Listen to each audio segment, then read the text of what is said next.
have to tell you, Jason Halverson was a very special and a very loved man. Friends and family here at this vigil tell me he would give the shirt off his back and the last dollar to anyone who needed it. Andrea, Mike, sadness and anger surround this apartment complex here in South Fargo tonight. This is where Denise Anderson lived before she was murdered last week in North Fargo. I'm going to bring you guys right outside here with me right now to show you what the conditions are like here in South Fargo. Even though we are on the tail end of this storm, this is the area where Perez was shot and killed. But you'll also notice this tribute garden filled with flowers, candles, balloons, and mourners paying their respects. They say the officer saw a man on his bike right in front of this home.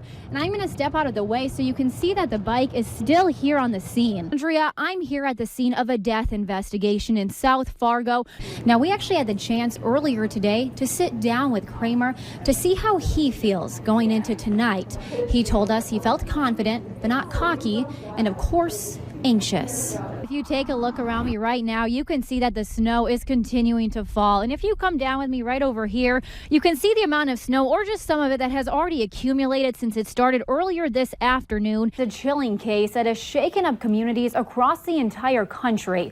And we're learning more this evening about Rhonda's sinister plan to kill someone at the mall. This study reveals 16% of drivers say they've either hit or nearly crashed into a first responder or an emergency vehicle on the side of the road. We got in contact with some local legislators to see how they weigh in on the matter. Ben Lean tells us he has introduced a bill that would increase penalties for people caught texting and driving. Says it was somewhere within these gates where her dog's paws were. And as you can imagine, this day and this whole trip has been very emotional for a lot of these veterans.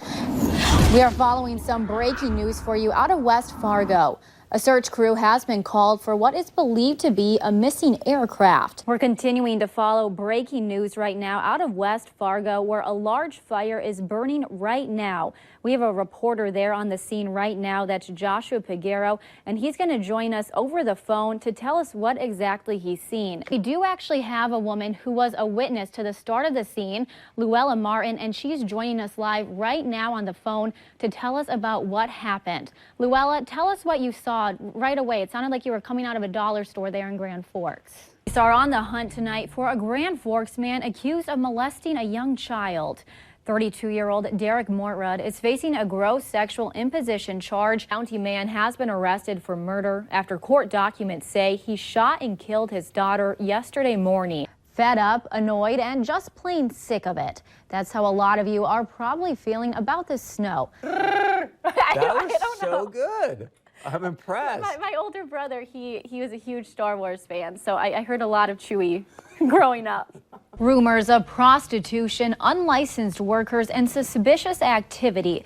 Those are allegations that have caused a Moorhead massage spa to lose its license. But the owner of this business is fighting back. Tonight, we investigate and have what police found during their investigation.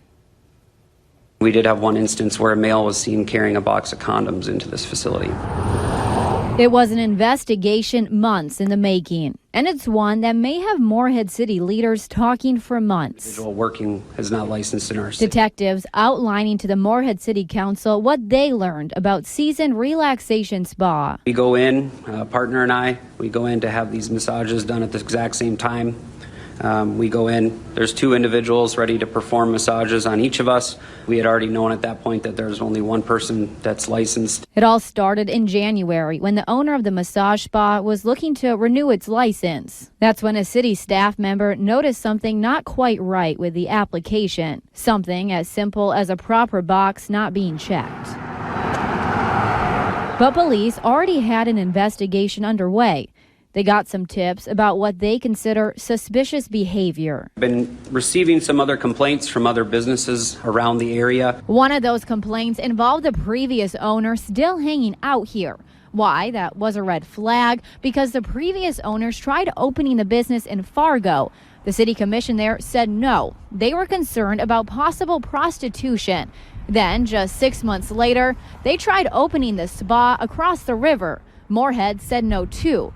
But eventually, the spa did reopen under a new owner, Quinn Gong. In April of 2018, Ms. Gong came here to open this exact same business. When I say open the same business, I say the same decor, the same sign that's on the outside that still reads Seasons Relaxation Spa. That was enough for the city council. They said no to renewing the spa's license. But Gong wants a second chance. She asking the customer to, if she do more, she can get more tips or not. But these things is not allowed to happen in our store, and then that's why I fire her. And about having employees that are not licensed, Gong says it was a simple misunderstanding. Typically, pretty rare for us to deny an applicant. Lieutenant Brad Pennis with Moorhead Police tells us a majority of applicants in the city of Moorhead are approved. He couldn't go into details about this specific case, but says massage parlors are sometimes scrutinized more because human trafficking is on everyone's radar. I do not believe it is closing down my business. But Gong isn't done. She wants her spa reopened, and she says there's no prostitution going on there. I want to be clear here that we do not have evidence in this case that that is what's happening here, but I just wanted to point out that this is a nationwide issue, and that's why we want to pay particularly close attention to our licensing process.